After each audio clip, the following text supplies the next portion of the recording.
Security Analysis by Benjamin Graham and David Dodd. Picture this: a young guy from Omaha, Nebraska, carrying around a few $1,000s and a dog-eared book, eventually becomes one of the richest people on the planet. Sounds like a fairy tale, right? But here's the twist. The magic wasn't in a crystal ball or a secret stock tip whispered in a dark corner of Wall Street. It was in a book. And not just any book. This one was born in the wreckage of financial catastrophe. It's 1934. America is on its knees. The stock market has just finished a brutal nosedive, losing almost 90% of its value since 1929.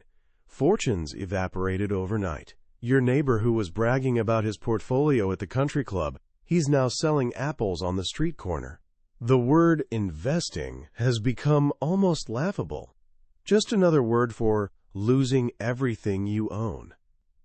Wall Street feels less like the center of American prosperity and more like a crime scene.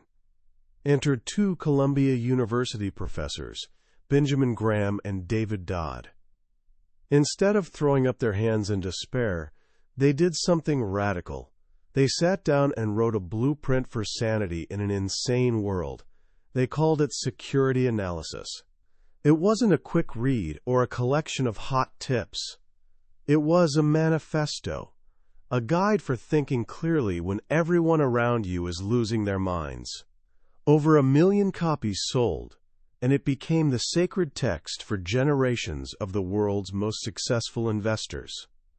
That young man from Omaha? Warren Buffett. He credits this book as his foundation, the bedrock of every investment decision he's ever made. And here's the beautiful part. The wisdom inside isn't locked behind complicated jargon or advanced mathematics. It's actually beautifully simple. Today, we're diving into those pages together. By the time we're done, you'll understand the crucial difference between throwing your money at the stock market and actually investing it intelligently. You'll learn the principles that can shield you from disaster and put you on a path to building genuine, sustainable wealth. And here's the best part. This isn't really about stocks and bonds. It's about learning to think rationally in a world that's constantly trying to make you panic. Ready? Let's go. Let's start with the question that could save you a fortune. When you put your hard-earned money into the stock market, are you investing or are you just rolling the dice?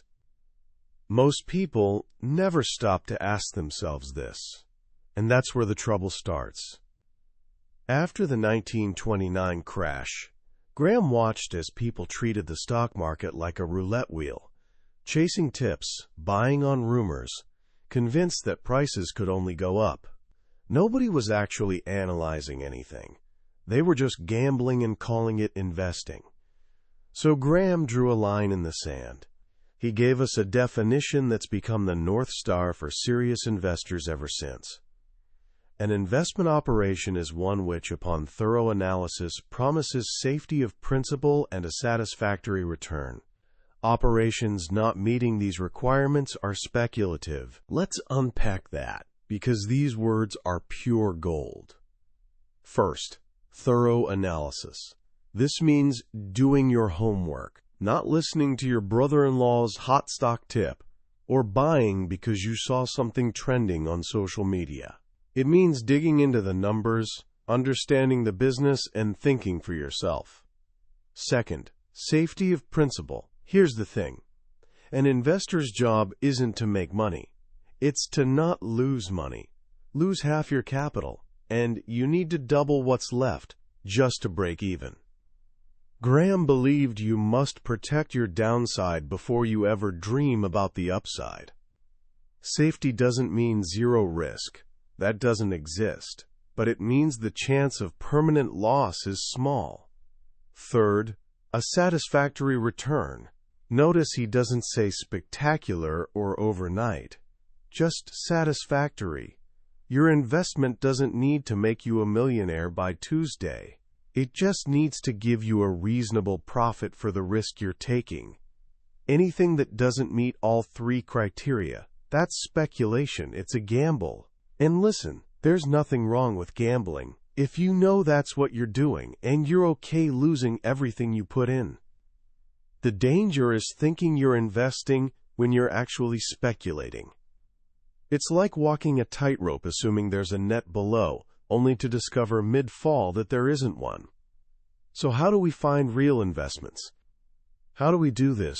Thorough analysis. Graham built his entire philosophy on 3 powerful pillars. The first pillar is intrinsic value. Think about buying a used car. You wouldn't just look at the price tag, right? You'd check the mileage, pop the hood, maybe take it to a mechanic. You'd want to know what it's actually worth, regardless of what the seller is asking. Graham says to do exactly this with companies. A stock isn't just a symbol flashing on your screen. It's a piece of ownership in a real, operating business. That business has an intrinsic value, a genuine worth based on its assets, earnings, and future prospects. The market price is just what people are willing to pay today. The intrinsic value is what it's really worth. And here's where it gets interesting. These 2 numbers are often wildly different. Graham knew you could never nail down a company's exact intrinsic value to the penny. The future is too uncertain. But he said you don't need to. He used this wonderful analogy.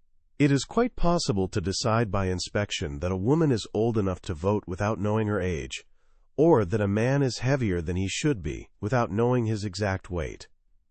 You don't need to know a company is worth exactly $47.53 per share. You just need to know it's worth substantially more than the $25 it's selling for. You're not looking for precision. You're looking for a reliable ballpark figure. Which brings us to Graham's second pillar, and this one's famous, the margin of safety. This might be the single most important concept in all of investing. The margin of safety is simply the gap between a company's intrinsic value and what you pay for it. If your analysis says a business is worth $1, but you can buy it for 50 cents, you've got a 50-cent margin of safety. Why does this matter so much? Because it protects you from your own mistakes, from bad luck, from sudden economic downturns, or industry troubles you didn't see coming. Imagine building a bridge. If you expect it to carry a maximum of 10,000 pounds, you don't build it to hold exactly 10,000 pounds. You build it to handle 20 or 30,000. That extra capacity is your margin of safety. It means that even if your calculations are off, or something unexpected happens, the bridge won't collapse. For investors, the margin of safety works the same way. Buy a stock with a large margin of safety, and you can be wrong about a lot of things and still come out fine. The business doesn't need to perform spectacularly for you to make a decent return. It just needs to perform reasonably well. And if things go south, that low purchase price cushions you against catastrophic loss. Buying with a margin of safety is your ultimate defense. It's what separates investing from gambling. A gambler hopes to be right. An investor prepares to be wrong. Now you might be wondering, this sounds great, but when would a stock ever sell for way less than it's worth? This brings us to Graham's third pillar, and it's a brilliant metaphor for understanding how the stock market actually works. He asks you to imagine you're partners in a private business with a guy named Mr. Market. Mr. Market is your very strange partner. Every single day, without fail, he shows up and offers to either buy your share of the business or sell you his. And every day, he names a price. Here's the thing about Mr. Market. He's emotionally unstable. Some days, he's wildly optimistic. The sun is shining, birds are singing, and he's convinced your business is destined for greatness. He'll offer you an absurdly high price for your share. Other days, he's in the depths of despair. The sky is falling, everything's terrible, and he'll practically beg you to buy his share at a ridiculously low price. Graham's insight is this. You're free to either accept Mr. Market's offer or completely ignore him. You should never let his mood swings influence your own judgment about what the business is actually worth. If he shows up in a panic offering a price far below intrinsic value, great, buy his share. If he shows up manic and euphoric, offering a price way above intrinsic value, wonderful, sell him yours. But if his price doesn't make sense, just ignore him and go about your day. Most people make the fatal mistake of letting Mr. Market become their master instead of their servant. They get excited when he's excited and terrified when he's terrified. The true investor uses Mr. Market's mood swings as opportunities. His irrationality isn't a risk, it's a gift. Mr. Market is there to serve you, not to guide you. So with this framework in place, being an investor instead of a speculator, calculating intrinsic value, demanding a margin of safety, and treating the market as your servant.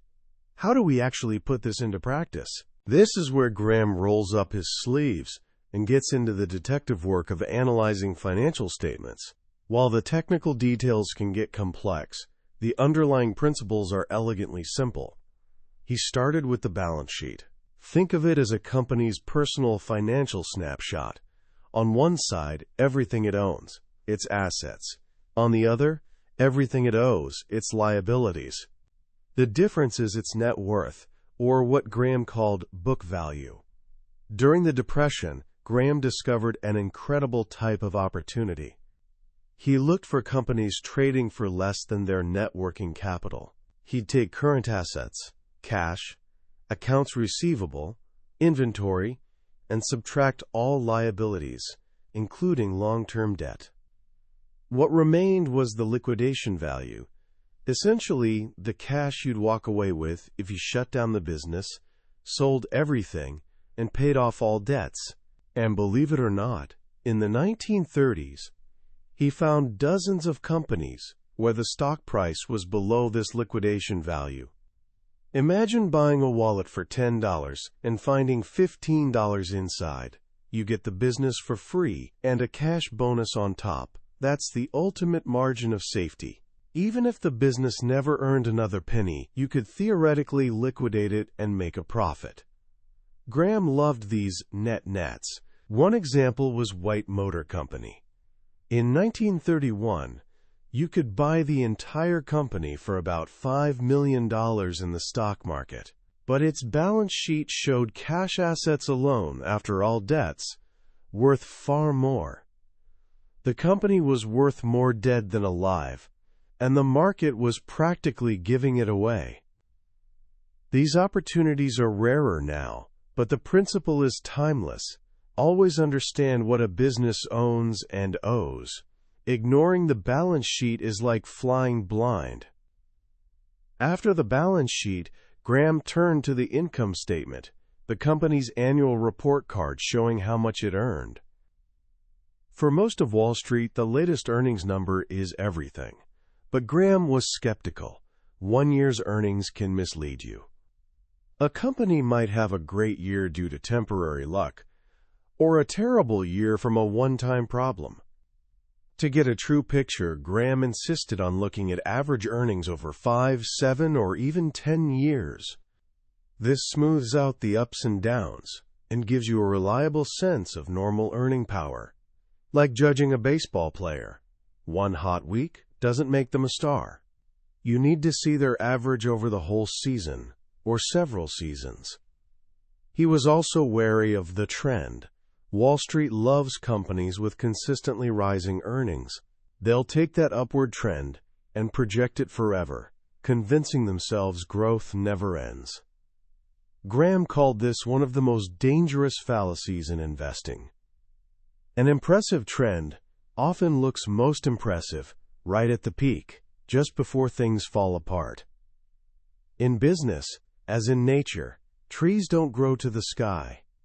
Competition, changing tastes, and economic cycles always bring things back to earth. So when you look at earnings, don't be seduced by last year's flashy numbers or a beautiful upward trend.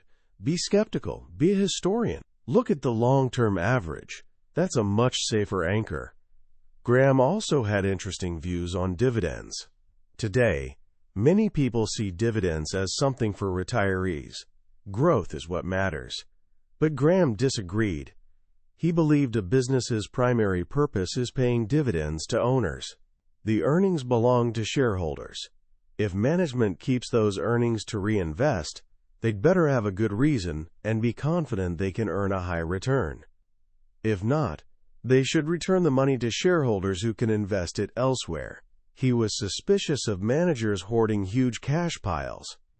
Too often that cash gets wasted on foolish acquisitions or unnecessary expansions that stroke the CEO's ego more than they benefit shareholders. So when analyzing a company, don't just look at what it earns. Look at what it does with those earnings. Is management a disciplined, intelligent capital allocator? Or are they squandering profits that rightfully belong to you?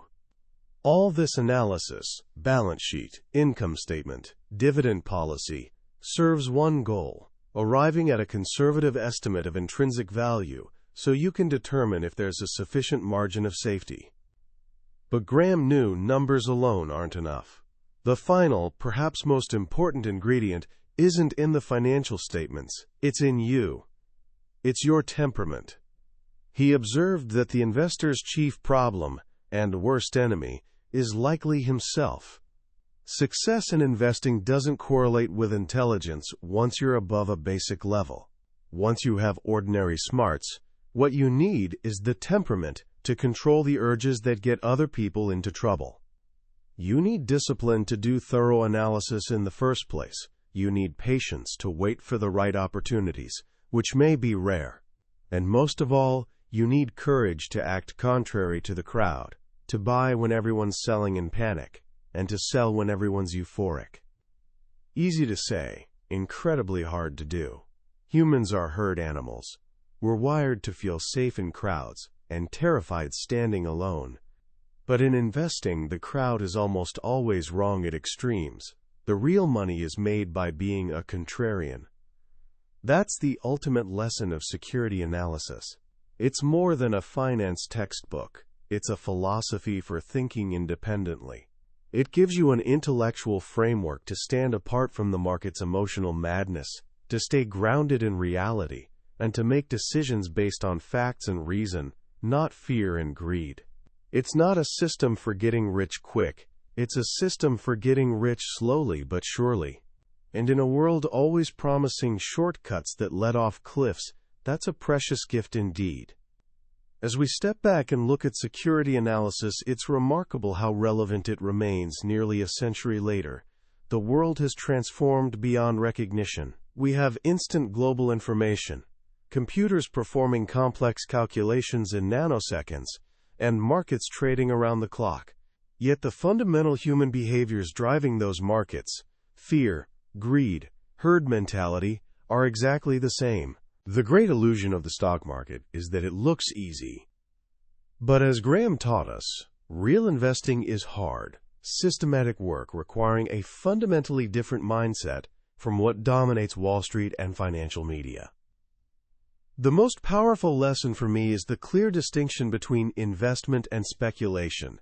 That line has become dangerously blurred in modern culture. We talk about investing in everything from unprofitable tech startups to cryptocurrencies backed by nothing but hope. But Graham's definition forces honesty. Are we truly analyzing a business and buying with a margin of safety? Or just making a bet and hoping? Answering honestly is the first step toward financial wisdom. So how can you apply these ideas in your own life right now? Here are some practical starting points. First, change how you think about stocks. Stop seeing ticker symbols or screen blips. Start thinking of them as what they are: fractional ownership of real businesses. Next time you hear about a company, ask yourself, would I want to own this business entirely? Do I understand it? Does it have a long history of profitability? This mental shift is the beginning of thinking like an investor instead of a trader. Second, practice being a contrarian in small ways. Next time the market has a bad day and everyone panics, don't join them. Get curious instead. Ask yourself, are great businesses really worth 5% less today than yesterday? Use those fear moments as learning opportunities to observe how Mr. Market behaves and train yourself to think independently. You don't have to buy anything. Just practice seeing fear as opportunity, not threat. Third, pick one company you admire, maybe one whose products you use daily, and try some of Graham's thorough analysis. You don't need to be a Wall Street expert. Look up its financial statements online. See its average earnings over the last 10 years. Check its balance sheet. How much cash versus debt? Try coming up with your own rough intrinsic value estimate. The exercise itself, thinking like a business owner, will teach you more than 100 hours of financial television ever could. That was a summary of Security Analysis by Benjamin Graham and David Dodd. We've covered the big ideas today, but I'll be honest. A summary is like a postcard of the Grand Canyon. The real magic happens when you stand on the edge yourself. The true value is in those quiet reading moments when a particular example or simple phrase connects with you unexpectedly. This podcast helps you decide if a book deserves your time. If anything we've discussed sparked your curiosity, I encourage you to grab a copy. Reading it isn't just about learning formulas. It's an experience that can genuinely reshape how you think about money, risk, and your future. You'll find a link in the description below. If you found this valuable, please like this video and subscribe. That way you won't miss our next exploration into another life-changing book from the billionaire's bookshelf. Let's keep learning and growing together.